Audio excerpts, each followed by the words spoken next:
সেখানে 1-1.5 ঘন্টা ধরে বিদ্যুৎ নাই।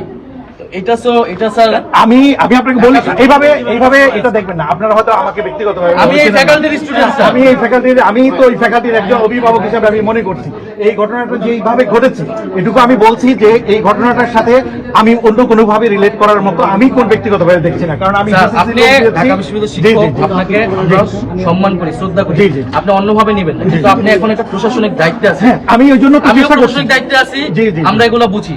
ফলে এটা অবশ্যই এখানে বিরোধী দলের প্রতিনিধি আসবেন একজন, এখানে জাতীয় ছাত্র শক্তি তারা কর্মসূচি করতেছে, ঢাকা বিশ্ববিদ্যালয় একটা ক্রিয়াশীল ছাত্র সংগঠন, সেখানে 1-1.5 ঘন্টা ধরে বিদ্যুৎ নাই।